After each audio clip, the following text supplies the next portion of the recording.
نبی کریم صلی اللہ علیہ وآلہ وسلم کے بہت بڑے خبر نبی کریم صلی اللہ علیہ وآلہ وسلم صحابہ کرام کو بڑے اہم خبر سنانا چاہتے تھے۔ لوگ کو جمع کرنے کے لیے اذان ہوئی۔ مدینہ کے تمام مرد اور عورتیں مسجد میں جمع ہو گئی۔ آپ صلی اللہ علیہ وآلہ وسلم کا چہرہ خوشی سے دمک رہا تھا۔ فرمایا کہ تم جانتے ہو کہ میں نے تمہیں کیوں جمع کیا ہے؟ صحابہ کرام کا تجسس مزید بڑھ گیا۔ پھر فرمایا بسم اللہ الرحمن الرحیم۔ مسجد نبوی صلی اللہ علیہ وآلہ وسلم سے اذان کی آواز بلند ہوئی تو مدینہ کے سارے لوگ کام چھوڑ کر مسجد کے طرف چل دے۔ اذان آج معمول سے ذرا پہلے ہوئی تھی۔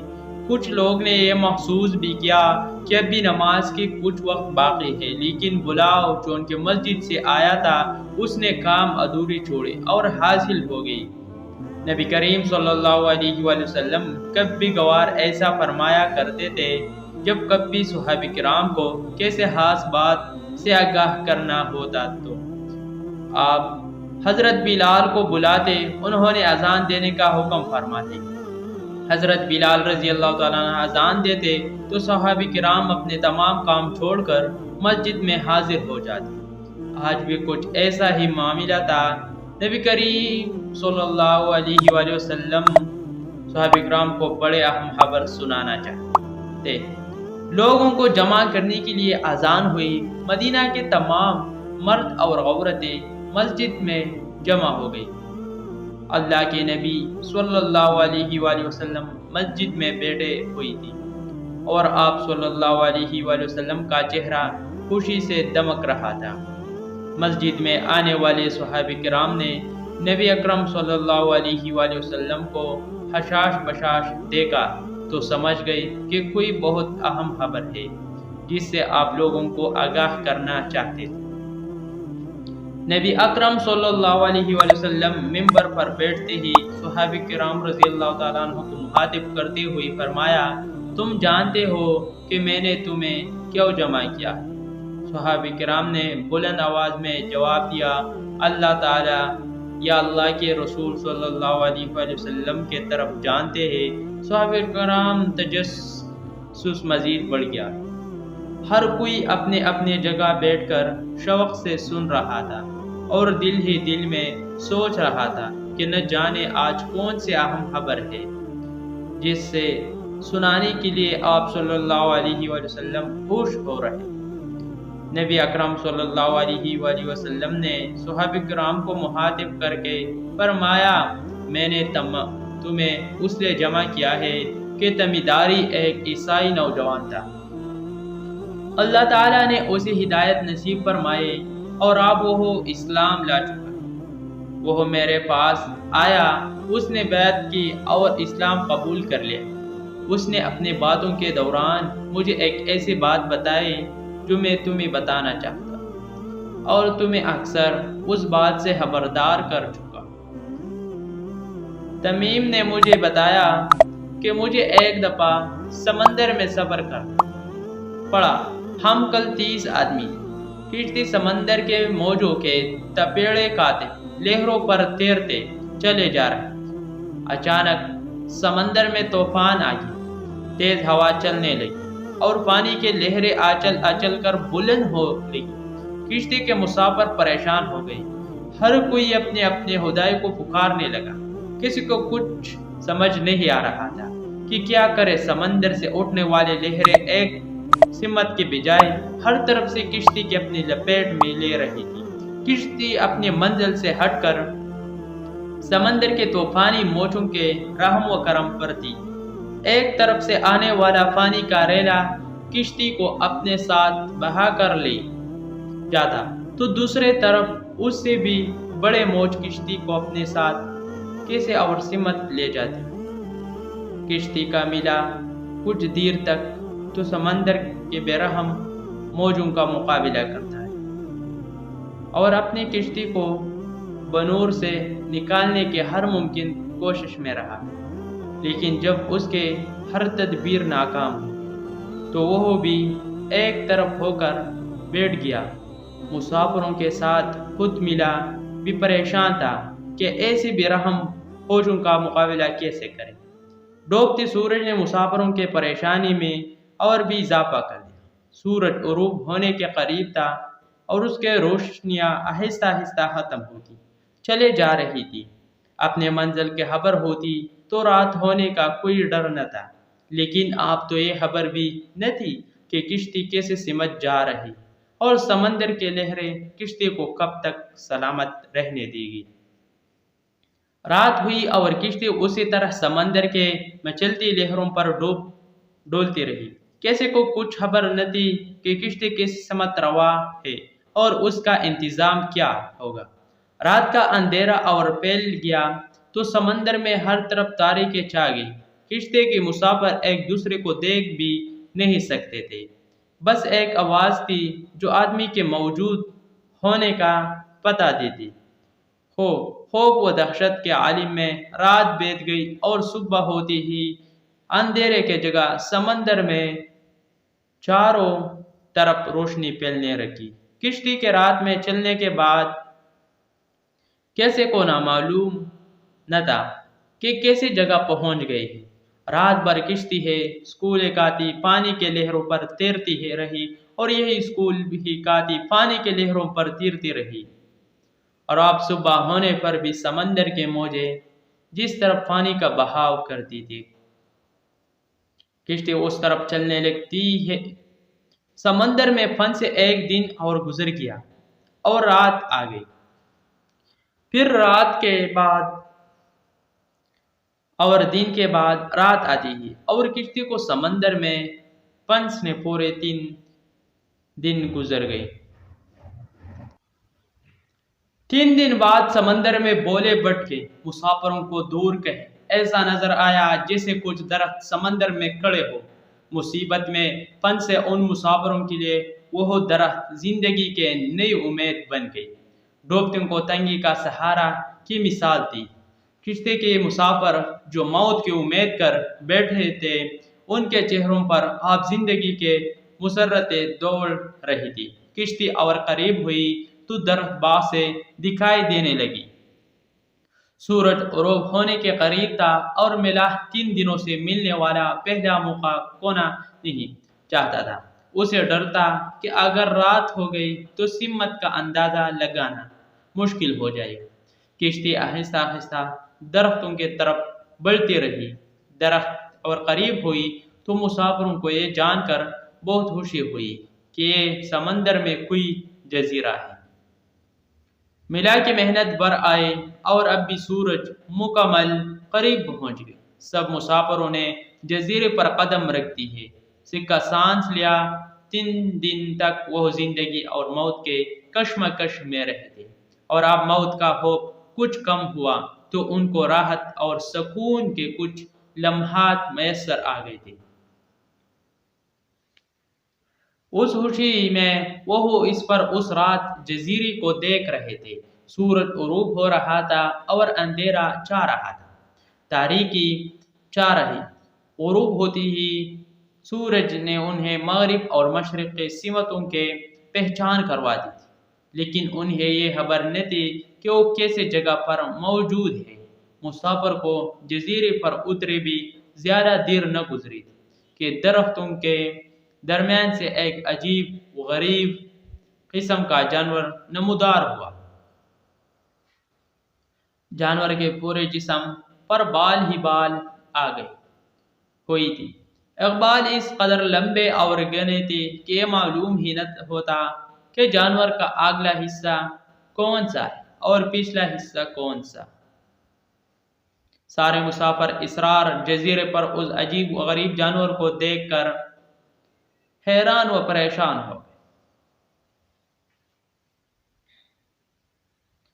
ایک مسافر نے تعجب سے دیکھتے ہوئے دوسرے مسافر سے پوچھا، جو خود بھی حیران کہ میں ڈوبا ہوں، کہ ہائے افسوس، یہ کیا بلا ہے۔ جانور نے مسافر کی بات سن لی تھی۔ مسافر تو کچھ نہ بولا، البتہ جانور نے جواب دیتے ہوئے کہا، میں جاسوس ہوں۔ جانور نے انسان زبان میں بات کی تو مسافر اور بھی پریشان ہو گئے۔ کچھ مسافر تو یہ سوچ کر نڈال ہو گئی کہ نہ ہو اے شیطان ہے اور ہمارے سامنے آ گیا۔ ایک مسافر نے ہمت کی اس جانور سے پوچھا، تمہارے جاسوسی کا کیا مقصد ہے اور تم کیسے کے لیے جاسوسی کرتے ہو؟ جانور نے کہا، میں جس کے لیے جاسوسی کرتا ہوں وہ تم سے ملنے کا بہت اشتیاق رکھتا ہے اور تم سے باتیں کرنا چاہتا ہے، لہٰذا تم میرے ساتھ چلو۔ مسافر کے حیرت لمحہ بے لمحہ بڑھتے چلے جا رہے۔ آپ نہ جانے وہ کیا بلا ہے جس کے طرف یہ لے جانے والا ہے۔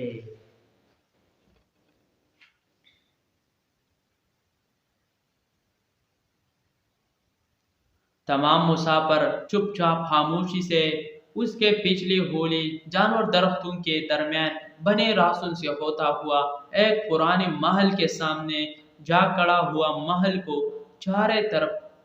چاروں طرف سے بلند و بالا درختوں نے گھیر رکھا تھا۔ مسافر نے پریشان نظروں سے اس کے طرف دیکھا اور پھر جانور کی طرف سوالیہ نگاہوں سے دیکھنے لگے۔ عجیب و غریب جانور نے پھر حرکت کی اور ایک بڑے دروازے سے گزرتے ہوئے مسافروں کو محل کے اندر لے گیا۔ محل کے اندر ایک بہت بڑا آدمی زنجیروں میں جکڑا ہوا تھا۔ اس سے پہلے اتنے بڑے قد و قامت اور بے طول والا آدمی انہوں نے کبھی نہیں دیکھا تھا۔ وہ آدمی گھٹنوں تک لوہے میں جکڑا ہوا تھا اور اس کے دونوں ہاتھ زنجیروں سے گردن کے ساتھ بنی ہوئی تھی۔ اس نے مسافروں کو دیکھتے ہی ایک زوردار جھٹکا دیا اور زنجیروں سے آزاد ہونے کی کوشش کی، لیکن مضبوط اور طاقتور زنجیروں نے اس کی یہ خواہش پوری نہ ہونے دی۔ مسافر حیرت میں ٹوٹ گئی۔ یہ جزیرہ ان کے لیے اس قدر پہ اصرار تھا کہ ہر قدم پر انہیں کیسے نہ کیسے پریشان کی حیرتناک مرحلے سے دوچار ہونا پڑا رہا تھا۔ ایک مسافر نے زنجیروں میں جکڑی ہوئی اس بدصورت اور ہیبت ناک آدمی سے پوچھا، کم بخت تم کیا چیز ہو؟ اسے جواب دیا کہ میں کیا ہوں اور کون ہوں یہ تو تم جان ہی لوگے۔ پہلے تم یہ بتاؤ کہ تم کون ہو؟ مسافر نے جواب دیا کہ ہم غرب کے لوگ ہیں، لحم اور جذام کے قبیلے سے ہمارا تعلق ہے۔ ہم سب سمندر میں سفر کر رہے ہیں کہ اچانک سمندر میں طوفان آیا اور ہماری کشتی عمر میں پھنس گئی۔ سمندر میں پھنس 3 دن گزر گئے۔ بالآخر ایک روز ہم اس جزیرے پر اتر آئے۔ مسافر کے خاموشی ہوتی ہی زنجیروں میں جکڑا آدمی بولا، ذرا مجھے نہلستان کے متعلق تو بتاؤ۔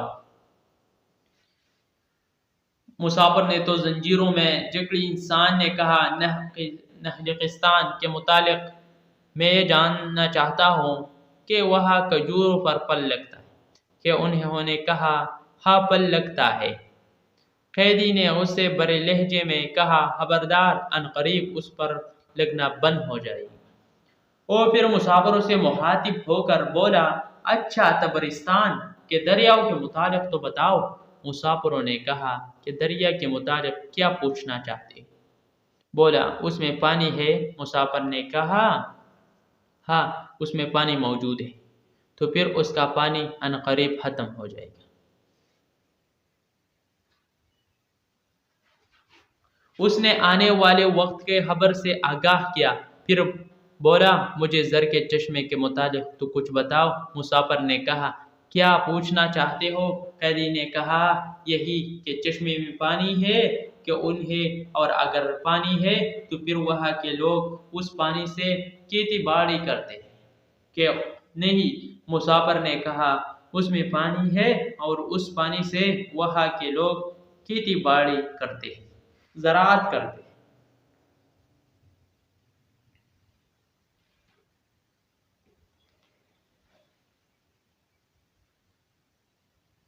پھر قیدی نے پوچھا، اچھا ذرا مجھے نبی محمد صلی اللہ علیہ وآلہ وسلم کے متعلق دعا کرو۔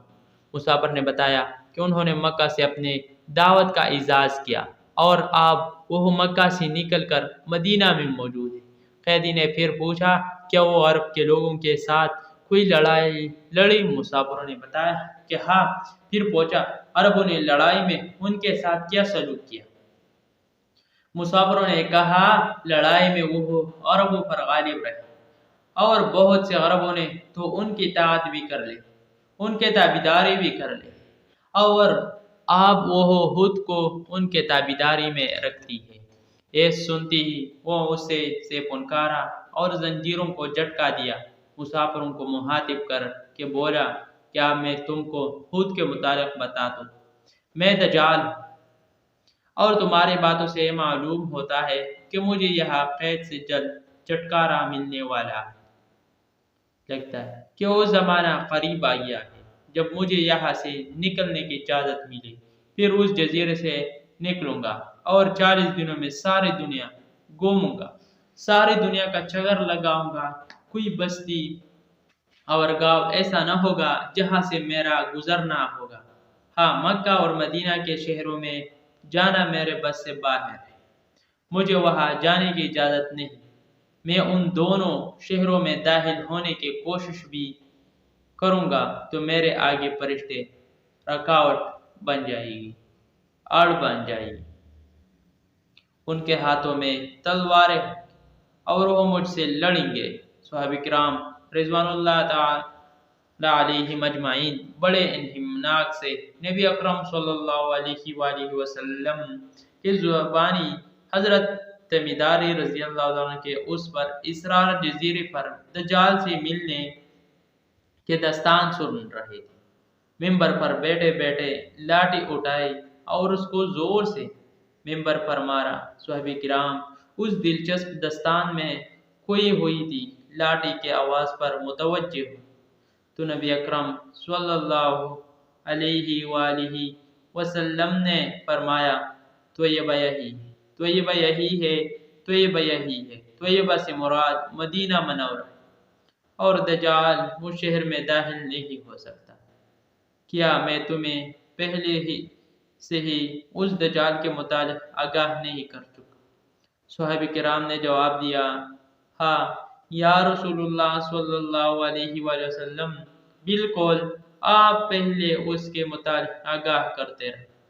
نبی اکرم صلی اللہ علیہ وآلہ وسلم نے فرمایا، تمیم داری نے جب یہ بات مجھے بتائی تو اس فتنہ دجال کا ایک حصہ اس کے متعلق میں تمہیں آگاہ کرتا رہتا، اور یہ جان لو کہ کیا وہ شام یا یمن کے سمندر میں نہیں بلکہ وہ مشرق کے طرف ہے۔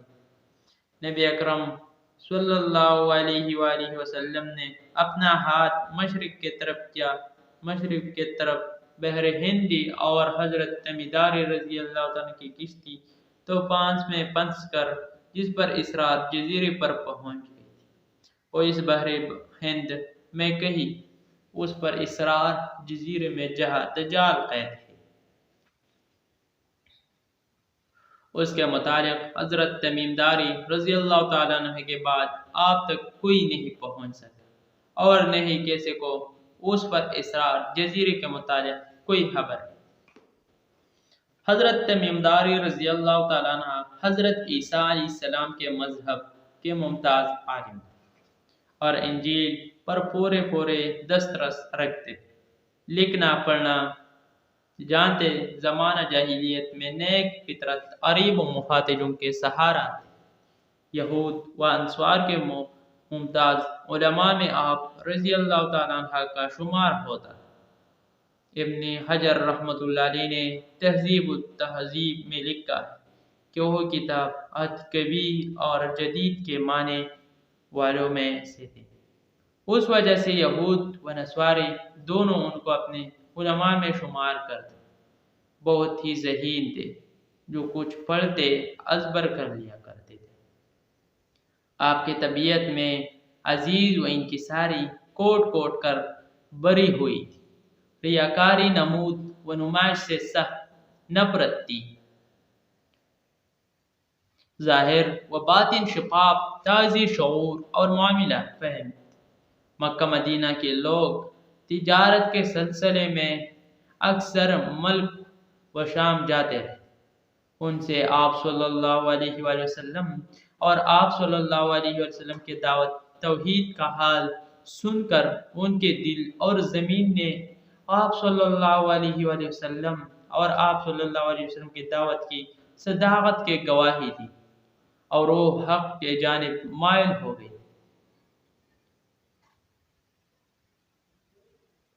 تاہم عرصہ تک انہیں آبائی وطن سے باہر نکلنے کے موقع نہ ملا۔ سن 9 ہجری میں اپنے بھائی نعیم کے ساتھ مدینہ طیبہ آئے اور نبی اکرم صلی اللہ علیہ وآلہ وسلم کی خدمت اقدس میں حاضر ہو کر مشرف باسلام ہو۔ مطہر الاسلام ہونے کے باوجود ان کا شمار فضل صحابی رضی اللہ عنہ میں ہوتا ہے۔ اسلام لانے کے بعد ہونے مدینہ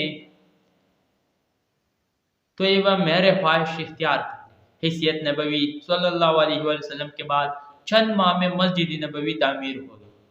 اس کے تعمیر میں صحابہ کرام رضی اللہ تعالیٰ عنہ اور آپ صلی اللہ علیہ وآلہ وسلم نے نفیس حصہ لیا۔ یہ مسجد ہر قسم کے تکلفات سے خالی اور انتہائی سادگی کا مدہ تھی۔ کچی اینٹوں اور نتراشیدہ پتھروں کے دیوار میں کھجور کے ستون اور کھجور کے پتوں کا چپر اور سنگ ریزوں کا فرش تھا، لیکن اس کو جن مقدس ہاتھوں نے تعمیر کیا اور جن کے سجدوں سے یہ معمور ہوئی، ان کے عظمتوں کے سامنے فرق الاخلاقی کے ربعتیں بیچ تھیں۔ سارا سال تک مسجد نبوی روز اول کیسے سادگی پر قائم رہی، یہاں تک کہ رات کو روشنی کا بھی کوئی اہتمام نہیں تھا۔ صحابہ کرام چاند یا ستاروں کی روشنی میں نماز ادا کرتے، البتہ کبھی کبھی صحابہ کرام کھجور کے شاخوں میں موڑلے ضلع کر لے آتے تھے۔ ابن کثیر نے لکھا ہے کہ حضرت تمیم دار رضی اللہ تعالیٰ عنہ ملک و شام سے مدینہ طیبہ آتے ملک اپنے ساتھ کچھ اندیلے اور ان میں چلانے کا تیل اپنے ساتھ لانے 9 ہجری کا ذکر ہے کہ ایک رات نبی اکرم صلی اللہ علیہ وآلہ وسلم مسجد میں نماز کے لیے تشریف لائے تو آپ صلی اللہ علیہ وآلہ وسلم نے دیکھا کہ مسجد میں بچا گندیلے لگی ہوئی ہے اور ان کی روشنی نے مسجد کو بقائے نور بنا رکھا۔ آپ صلی اللہ علیہ وآلہ وسلم کے چہرے مبارک میں بشاشت پھیل گئی اور آپ صلی اللہ علیہ وآلہ وسلم نے صحابہ کرام سپورٹ شاہ آج مسجد میں روشنی کیسے کی ہے؟ انہوں نے ایک نہایت ہی پاکیزہ صورت اور ہوش پوش صاحب کے طرف اشارہ کیا۔ آپ صلی اللہ علیہ وآلہ وسلم نے فرمایا اور ان کے لیے بہت ہی دعائیں دی اور فرمایا کہ اگر میرے کوئی بیٹے ہوتی تو میں اس کا نکاح روشنی کرنے والے اس شخص سے کر دیتا۔ اس وقت مسجد میں آپ صلی اللہ علیہ وآلہ وسلم جزاد بھائی حضرت محفل بن حارث بن عبد المطلب بھی موجود تھے۔ انہوں نے فوراً عرض کیا، یا رسول اللہ، میرا بیوہ لڑکی ام العمیرہ موجود ہے، اگر آپ صلی اللہ علیہ وسلم چاہے تو ان کا نکاح انصاف سے کر سکتے۔ آپ صلی اللہ علیہ وسلم ان کا مشورہ منظور فرمایا اور اس مجلس میں ان سے حضرت ام العمیرہ رضی اللہ عنہ کا نکاح کر دیا۔ اے خوشبہ جنہوں نے سب سے پہلے مسجد نبوی میں باقاعدہ روشنی کا اہتمام کیا اور آپ صلی اللہ علیہ وآلہ وسلم کو اس قدر خوش کیا کہ آپ صلی اللہ علیہ وسلم نے صرف ان کو اپنی دعاؤں سے نوازا بلکہ اپنے بھتیجے کا نکاح بھی ان سے کر دیا۔ حضرت تمیم داری رضی اللہ تعالیٰ عنہ بنی اوسداری تھے۔ اللہ تعالیٰ ہمیں صحابہ کرام کے نقش قدم پر چلنے کی توفیق عطا فرمائے۔ ناظرین، کمنٹس باکس میں اللہ تعالیٰ کے 99 ناموں میں سے ایک نام ضرور ٹائپ کریں۔ ویڈیو دیکھنے کے لیے بہت بہت شکریہ۔ اگر ویڈیو پسند آئے، ویڈیو لائک کرے، ویڈیو شیئر کرے، ویڈیو پر ایک پیارا سا کمنٹ ضرور کرے اور مرحبا اسلامک ٹی وی چینل ضرور سبسکرائب کرے۔ بہت بہت شکریہ۔ ویڈیو دیکھنے کے لیے چینل ضرور سبسکرائب کرے۔ اب ویڈیو لائک کرے، ویڈیو آگے ضرور شیئر کرے۔ بہت بہت شکریہ۔